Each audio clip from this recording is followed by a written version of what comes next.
Have you ever entered a space and felt the air rearrange itself before you even spoke?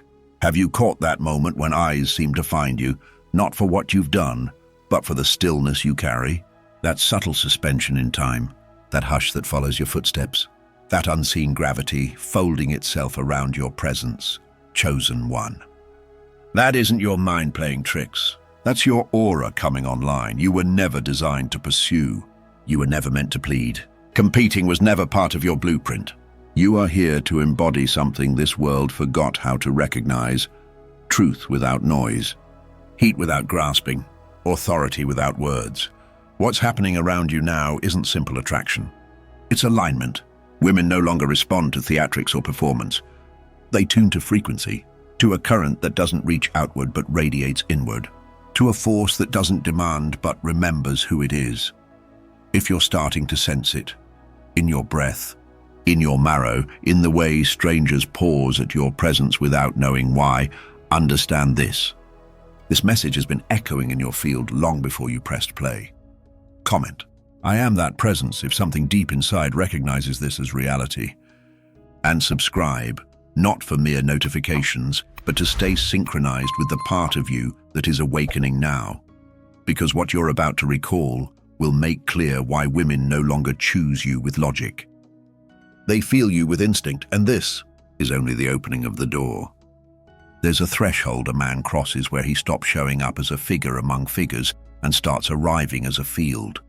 Before your lips part, before your steps touch center, the atmosphere realigns. Heads turn without knowing why. Conversations soften. The tempo of the room resets to your breath. It isn't noise that announces you. It's the density of your stillness. It isn't effort that gathers attention. It's the integrity of your essence. Chosen one, this is the point you've reached. Your entry no longer petitions to be seen. It's registered, without signaling, without theatrics, without the choreography of a forced entrance. Your frequency now precedes you. It scouts the walls before your shadow arrives. What it carries isn't charm or strategy or the subtle coercion of performance. It carries something truer, a signal that slices through everything counterfeit. You have become contrast by nature, not by design. You stand out not because you try, but because you no longer fit the mold that used to contain you. People sense the shift. Women sense it first, and their response has little to do with what you do, and everything to do with what you no longer have to do. When your quiet is saturated with presence, it amplifies beyond any force of speech. What resounds inside that quiet is poised to rearrange the dynamics around you. There was a season when your energy escaped in small streams, through the need in your gaze, the edge in your voice, the restless ache to be witnessed. You weren't wrong for desiring. You were just unanchored. Your want was loud. Your field chased, subtly, invisibly, hoping to be selected. Not because you were hollow, but because you hadn't yet returned to your own fullness. Then the axis began to turn. Your energy stopped lunging outward and curved back home. The same fire that once flashed like sparks has sunk deeper, becoming heat with direction. It no longer begs. It no longer strains. It hums, like magma under bedrock, like a deep lake whose surface barely ripples though it stretches fathoms down. Your sexual current, once scattered, uncontained, now condenses at center, grounded, even, whole. You don't radiate hunger anymore. You radiate sufficiency. Women feel it as gravity, not pressure, as space, not strain. You have become the man whose presence doesn't demand attention, it holds it. Attraction is no longer the outcome of tactics. It's the natural consequence of inner order. You don't entice by reaching, you magnetize by remaining. Your calm signals capability. Your restraint signals strength. The external blaze you used to seek has been replaced by an interior flame that doesn't need permission to burn. That resonance you notice, low, steady, undeniable, isn't the absence of desire. It is power learning how to stay. Let this recognition settle like a vow in your chest, a composed heat, refined and reliable. Now, when you cross a threshold, something wordless happens. It isn't the cut of your jacket or the choreography of your stride. It is subtler and more decisive, the sort of thing the eye can't track, but the nervous system recognizes. She doesn't merely notice you. Her body calibrates, breath alters, shoulders loosen, curiosity opens. None of it responds to your sentences, it answers your signal. This is the quiet science of masculine magnetism. It's not seduction, not display, it's resonance. A pulse of completeness that communicates without posture. I do not require your gaze to exist. I'm already self-witnessed. Inner sight becomes outward weight. That weight condenses into gravity. And gravity, real, rooted, effortless, is always felt before it's explained. You have become the pause in the noisy room, the even inhale at the center of a storm. She turns not because you perform, but because you are. She may not tell you why she feels safer, more open, more alert around you. She might not have language for why her guard lowers, but her instincts are more honest than words. Energy doesn't argue, it signals, and your signal no longer pleads. It simply is. This is why she perceives you before she knows your name. There was a time when you tried to shape yourself to whatever the moment demanded. You nudged your tone, you crafted your lines, you timed your smiles. You toggled between smaller and louder, sharper and softer, measuring the room for approval, editing your edges to be picked. Yet something stayed missing, because what is true cannot be staged. It must be embodied. Now the performance has ended. The script has been dropped. You no longer carry the weight of proving sufficiency. You don't ask for room to exist. You arrive without apology, and paradoxically, that is why you are unmistakably felt. Your silence doesn't read as awkward anymore, it registers as anchoring. Your stillness no longer hides fear, it reveals discernment. You're done adjusting to every gaze. You have taken your seat in yourself. You are the man who doesn't reach. And because of that, everything oriented to noise begins to reach for you. Women feel it immediately, the unanxious contrast, the grounded center, the absence of performative seduction. In a culture addicted to spectacle, you've become the rare relief of poise. You no longer trade fragments of yourself for a position in someone else's world. The world, sensing coherence, begins to realign around your axis. And when a woman stands near a man like that, she shifts too. The part of her that is tired of managing, performing, bracing, exhales. The vigilance melts a degree. The soft becomes strong again. Not because you've cast a spell, but because you've stabilized your center. What awakens in her presence is not hypnotized, it's harmonized. She isn't submitting to pressure. She's responding to order. Your grounded field permits her nervous system to return to intelligence. This is why fewer words now carry more consequence. This is why eye contact holds. This is why you can do less and create more. You're not withholding, you're conserving. You're not aloof, you're aligned. The difference is felt, not explained. Understand this. Attention that once cost you a drain now arrives as interest you don't have to convert. Curiosity approaches on its own legs. Invitations appear without persuasion. Doors open without knocking because coherence is a key the world keeps trying to find. And so, your presence speaks first.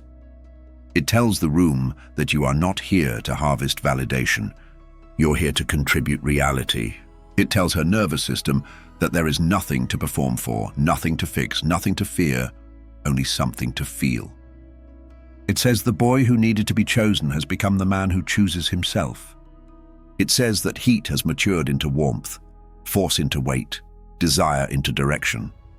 This is the architecture of quiet authority. Heat beneath words, discipline beneath desire, direction beneath charisma, so walk in without rush. Let the hum do the heavy lifting. Let your yes be sparse and your no be clean. Let the room learn your tempo. The ones meant to hear you will tune themselves without instruction. What changed? Not your wardrobe, not your playlist, not the angle of your jaw. What changed is the location of your fire. You stopped spending it on appearances and invested it in presence. And presence, real, rooted, responsible, rewires every room it touches. Remember, gravity never hurries, and yet everything yields to it. You are not the loudest force in the space. You are the deepest. There is a strain of manhood the world seldom witnesses, not because it hides, but because it refuses to audition. He does not inflate his tone to stake a claim. He does not spray charm to colonize a room. His strength isn't measured by acquisition. It's proven by what he no longer requires. He isn't starving to be seen because he lives already seen by himself. He isn't bargaining for love because his roots know he is love. That quiet certainty, steady, unhurried, unbroken, becomes his atmosphere. This is the threshold of integrated masculinity.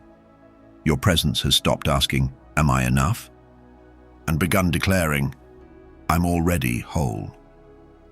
That declaration isn't loud. It's resonant. It travels ahead of your steps, threads the air before your words, and wakes something old, especially in the feminine. In an era drenched in split-postured masculinity, you've become the signal of safety. You don't chase the feminine or try to siphon her glow. You provide pillar and perimeter, room and rhythm, weight and warmth. You become the still center where her breath can finally fall back into its natural cadence. When she meets, that truly meets it, something unclenches in her that language never reaches. You've retired the obsession to impress. You express truth without posing, presence without pressure, and a flame that no longer flares recklessly but radiates from within. You are no longer a seeker hunting the piece that will complete you. You have become the completion that others instinctively trust. You don't hurry. You don't grasp. You remain anchored, lucid, consistent. It is your remaining that creates magnetism. Presence was never a contest of volume. It has always been a question of reality. Nothing draws more deeply than a man who refuses to hide from what is true in him. There arrives a subtle, irreversible moment when the chase dissolves. Not because you've outgrown intimacy, but because your bond with yourself is now indivisible. The compulsion to be chosen loosens. The appetite to be filled relaxes. What remains is a lucid stillness, and inside that stillness, something rare occurs. Your presence becomes permission. You don't speak to assert. You listen with your field. You don't reach to be held. You allow proximity to feel harmless. You don't hunt for attention. You become the place where attention can rest without strain. In that pocket of ease, the feminine softens, not because you've handed her a performance, but because you've stopped asking her to carry your unfinished weight. You are the man who no longer mistakes validation for love. You've stepped off the stage. You've stopped editing yourself for the crowd. You don't chase perfect timing. You trust rhythm. Trust ripens into peace. Peace distills as safety. And safety, being scarce, is felt first by the body long before the mind composes reasons. She doesn't lean in because you crafted the line. She leans in because something in your stillness told her vigilance could rest. You are not her savior. You are not her project. You are not her mirror for approval. You are a mirror for truth, a man complete without annexing her essence. A man whose frequency, coherent, clean, contained, gives her nervous system room to exhale. You don't convince, you cohere. And coherence is precisely the climate she's been yearning to remember. When love is no longer need, it returns to freedom. You don't have to thunder to leave an imprint. You are recalled not by spectacle, but by signature, by the texture of the air when you stood still, by the quiet order you carried while others scrambled for applause, by the way her breath accidentally deepened within your orbit. You didn't pitch yourself. You didn't curate a persona. You were, and the sufficiency of being proved enough. You have become the metric others are silently measured against, not because you showered her with attention, but because you asked nothing from her to feel complete. She remembers your gaze not for the request it made, but for the ground it offered. She remembers your quiet not as vacancy, but as accuracy. You said little, yet everything in you communicated. I am not here to be selected. I am here to be real. Realness is the rarest currency. In a culture addicted to mask and display, pursuit and noise, you stabilized into the still point, the untrembling mirror, the pulse that stirred in her a holiness she could not place. Now when others speak louder, try harder, reach faster, she thinks of you not as the one who demanded, but as the one who needed nothing fabricated from her. The one who granted her oxygen, the one who did not posture leadership, but whose life quietly was leadership. You became unforgettable not by insisting on memory, but by letting your truth remove all doubt. And here is the paradox. Your absence now rings louder than most men's presence. Not because you withhold, but because your essence has weight. Where you once would have chased, you now choose. Where you once inflated, you now refine. Where you once sought to be completed, you bring completion. The field around you is less about heat for heat's sake and more about temperature with direction. It doesn't scorch. It sustains. It doesn't seduce. It steadies. It doesn't pull. It permits. Masculine wholeness is not the end of desire. It is desire with governance. It is fire with a hearth, drive with devotion, power braided with patience. It is knowing how to remain when everything in the room is calibrated to react. It is the art of saying little because your coherence already speaks volumes. So the world keeps looking for the trick.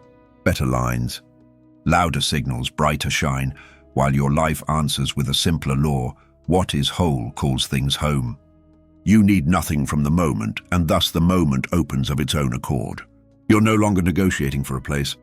You are a place of weight, of warmth, of witness. This is the end of the hunt and the beginning of the hum. Not the hum of avoidance, but the hum of alignment. Not the stillness of apathy, but the stillness of command.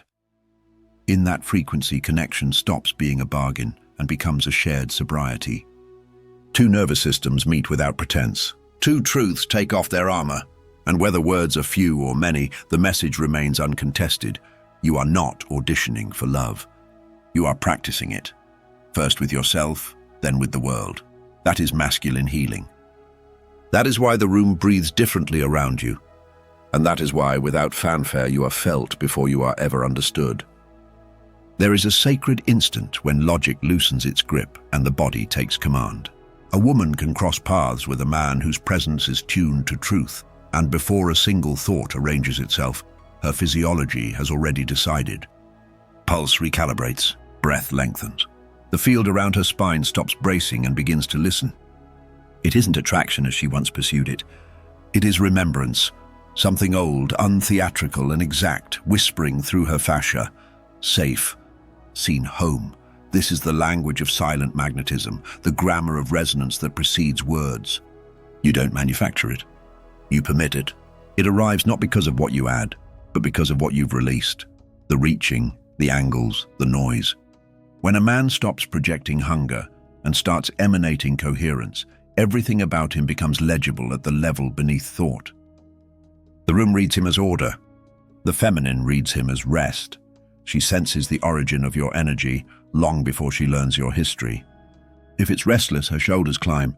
If it's performative, her gaze scans for exits. But when it's grounded, clear, contained, congruent, her system organizes. Your presence does not insist. It does not ask her nervous system to parent your unfinished places. It simply is, and that isness, that unconflicted being, condenses into gravity. This is why you seem to do less while more unfolds. She doesn't lean in because of spectacle or polish. She leans because of peace. Your steadiness communicates a clean perimeter. Nothing here is hunting you. In that perimeter, her body remembers a pace that culture taught it to forget. Her intuition, so often drowned by performance, rises to the surface like a shore the tide always returns to. The feminine responds to coherence. Not proclamations of truth, but truth embodied. Not claims of strength, but strength tempered. Not heat without hearth, but fire with a home. Around genuine coherence, chaos has a place to land. Guard dissolves into discernment. Curiosity replaces vigilance. It is not hypnosis, not compliance, never that.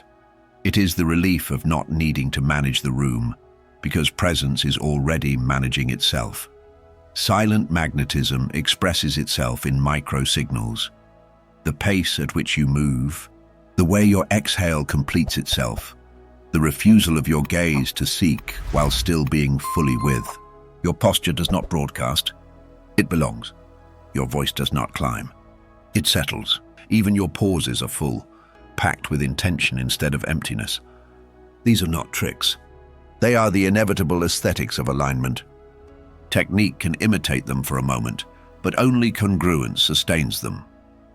Understand the paradox. Restraint is not absence, it is architecture. Boundaries are not walls, they are invitations with edges. The masculine that has integrated its power does not dominate flow. It directs it without theft. You don't tighten to control. You deepen to contain. You don't speed up to impress. You slow down to reveal. The signal received by the feminine is simple and rare. I will not take from your essence to prove mine. That message is safety in its most persuasive form. In this frequency, desire stops behaving like a sparkler, bright, frantic, quickly spent, and becomes an ember, quiet, generous, enduring. Chemistry becomes conversation instead of combustion. Eye contact holds without hooking. Proximity warms without collapsing. Touch, when and if it appears, arrives as a continuation of truth rather than an interruption of it. Nothing is urgent, and because nothing is urgent, everything is possible. There is also the matter of weight. Coherence has weight the way a mountain has weight. It does not move to be noticed. It is noticed because it will not move. Your values are not slogans. They are load-bearing. Your choices are not negotiations with approval. They are agreements with reality. The feminine reads this weight with accuracy. She will test it, not to sabotage, but to learn its edges. A boundary unfelt cannot be trusted. A man who cannot say no has no business offering yes. When your no is clean, your yes becomes oxygen. Here is how the field plays out in real time. A crowded space, too much volume, bright lights, fractured attention. You do not compete with the chaos, you become contrast. The quieter you are within yourself, the more loudly her body hears you. Not because you're rarefied or aloof, but because you are not asking for anything. You are offering a reference point. In a world where many signals demand, your signal allows. Allowing is not passive, it is profoundly directive. It tells everything frantic to choose a calmer orbit or fall away. Do not mistake this for detachment. True presence is not numb, it is precise. It feels fully and leaks nothing. It can hold intensity without spilling, hold tenderness without dissolving. The feminine recognizes this precision as shelter. Her radiance is not contained by you. It is protected in your company. She can widen without worry because your depth does not collapse.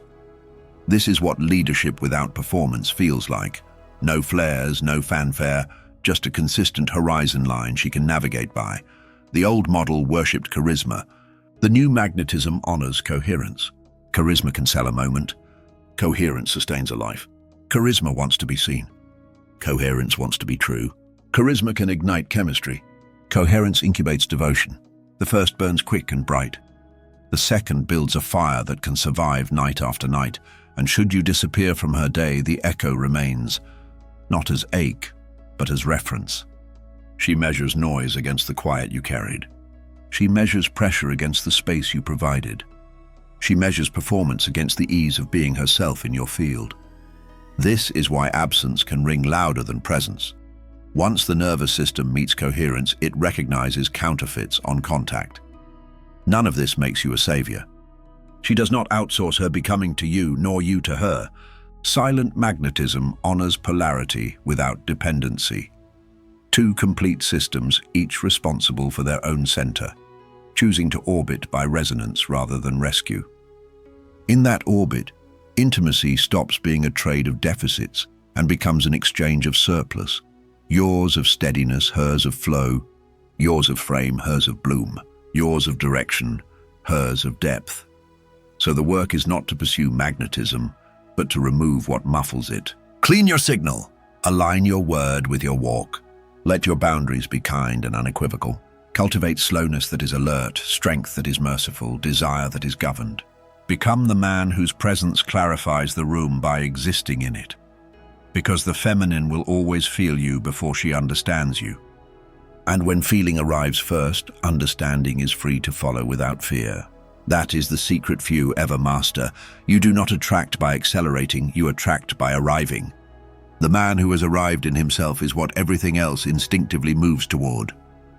There comes a threshold on a true man's path where desire yields its throne to awareness, where the hunger that once sent him outward loses its authority not because he has grown indifferent, but because he has recovered something older than longing and deeper than victory, something sacred that does not shout or bargain or burn itself out.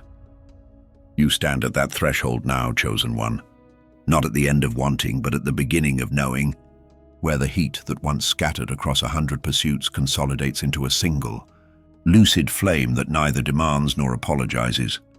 You look back and can finally read the terrain for what it was, the furnaces that refined rather than ruined, the deserts that clarified rather than punished, the mirrors that expose the costume of enoughness you tried to wear. What you mistook for rejection was redirection. What you called loss was the removal of what your deeper life could not carry.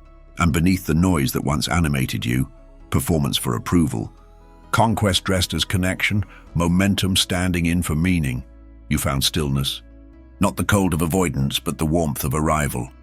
Not the numbness of apathy, but the density of depth. Your masculinity no longer performs. It permeates. It does not broadcast itself in brilliant flares. It calibrates the room with quiet gravity. You are not chasing a crown or staging a victory arc. You are remembering an inheritance that cannot be bought, borrowed, or begged for. The fire in you has matured into light, and that light is directional. It reveals without scorching, it warms without consuming, it summons without stealing. What once reached outward in restless signals has returned inward as a coherent field. Your word aligns with your weight. Your gaze carries invitation rather than appetite. Your silence stops being an awkward gap and becomes an architecture that others can lean against. You do not shrink to be safe nor swell to be seen. You take your seat in yourself and let the world organize accordingly. Women no longer meet you as a pursuit to be managed. They experience you as presence that needs nothing and therefore permits everything essential to surface. They lean in not because you pull, but because gravity has resumed its natural order around you. The absence that defines you now is not lack. It is the unneediness that frees the feminine from the labor of carrying what was never hers, your unfinished places, your proofs, your performances. What she recognizes, sometimes before her mind can name it, is a steady climate. No predatory heat, no transactional cold, just a consistent warmth where vigilance can uncoil and intuition can speak. You learned that her beauty was never designed to rescue you. It was always meant to reflect you. You stopped borrowing her light to patch your shadow. You learned to hold her radiance without consuming it. The boy who begged to be witnessed became the man who witnesses of himself first, then of the world. This is how the sacred masculine emerges, not as domination, charm, or conquest, but as devotion to truth and the discipline of containment. It is the refusal to collapse under tenderness and the refusal to harden under power. It is the capacity to feel fully while leaking nothing, to stand within intensity without spilling into control, to create safety without asking to be parented, to carry boundaries that are not barricades but load-bearing promises. Your presence does not invade. It allows, it does not impress. It remembers. It remembers an original arrangement in which masculine and feminine were never adversaries or negotiations, but complementary currents within the same river, each amplifying the other's nature by remaining faithful to its own. In that remembering, ceremony returns to ordinary moments. Eye contact that holds without hooking, a pause that is full instead of empty, proximity that breathes rather than begs. The atmosphere around you changes because you no longer outsource coherence to the room. You bring it, and the world feels it. The passerby who cannot articulate why her breath lengthens for a beat. The friend who notices conversations are less frantic in your orbit. The lover who discovers that her softness is not a liability, but a language that can finally be spoken in your company. None of it is a script you deliver or a posture you maintain. It is the quiet signature of a life reorganized around its center. You have ceased to petition for reception. Therefore you are received. The civil war inside, the tug of war between who you are and who you believed you had to become to be loved, halts its campaign. The costume falls. The frame remains. You no longer spend strength pretending you are strong. Power stops needing to be proven and begins to be practiced. What emits from you is not a pitch, but a presence, not an argument, but an atmosphere. Not a performance, but a permission structure where truth can move unarmed. This is the paradox that anchors you now. You transform rooms not by force, but by frequency. Depth becomes your leverage. Discernment is your speed. Restraint is not a lack of fire. It is the hearth that gives fire a future. You are not the storm demanding attention. You are the mountain receiving the storm without losing your line. You are not chasing signals. You are broadcasting a clarity that attracts only what is built to stay. You do not confuse appetite with anointing or momentum with meaning. You choose slowly, and you keep clean company with your no, because a man who cannot guard his thresholds cannot honor his invitations. With each decision aligned to what is true rather than what is loud, your life grows heavier in the best way. Load-bearing instead of attention-seeking, luminous instead of flashy, faithful instead of performative. The feminine recognizes this not with argument but with breath. Not with a checklist but with a body-level yes that arrives before the mind is done explaining. She doesn't move toward you to fix or to fill. She moves because something in her has been returned to itself. She is not auditioning for your gaze. She is resting in a gaze that does not devour. The sanctuary you offer is not rescue. It is room, space with edges, softness with structure, intimacy without transaction. When she expands near you, it is not because you conquered. It is because you contained yourself first, the moment second. When she remembers her own sacredness in your presence, it is not because you cast a spell. It is because your coherence makes counterfeits too expensive to sustain. And when she leaves, if she must, what remains is not ache as addiction, but reference as truth. The measure of noise against the quiet you carried, of pressure against the space you provided, of performance against the ease of being as she was. You no longer ask to be chosen. Selection has become an unnecessary language. You are not molding yourself into a silhouette that pleases the market of attention. You are carving a life that fits your soul. You do not offer fragments hoping they add up to enough. You offer wholeness and let those who cannot meet it pass through like weather. This is not arrogance. It is stewardship. This is not aloofness. It is alignment. You live less as reaction and more as resonance, less as echo and more as sound. And because coherence has memory, the world responds in kind. Opportunities that once required theater appear without persuasion. Doors that once demanded knocking open to the weight of your yes. People who speak the language of truth recognize one another by tone, not by costume, so you walk as you are now, unhurried, unhidden, unhooked from the chore of proving, and let the atmosphere do what atmospheres do around a mountain, repattern their winds. Let others wonder what changed while you keep covenant with the center that changed it. You do not owe anyone noise. You owe truth the full measure of your embodiment. You are not the flame begging for oxygen. You are the altar that knows what to hold and what to release. You are not the arrival of scarcity's last gasp. You are the arrival of sufficiency made visible. And as you remain, the world remembers, if only for a moment at a time, its own rhythm, a steadiness that does not steal, a strength that does not shout, a silence that says everything that matters. Because the true man does not chase what is sacred, he becomes sacred by fidelity to what is real. He does not hunt devotion. He lives inside it, first toward himself, then toward every life he touches. He does not outsource coherence. He builds it breath by breath, boundary by boundary, choice by choice, until the line of his life is unmistakable even in the dark. And in that line creation relaxes, the feminine exhales, and the loudest prayer in the room is the one without words, a presence that has learned how to stay.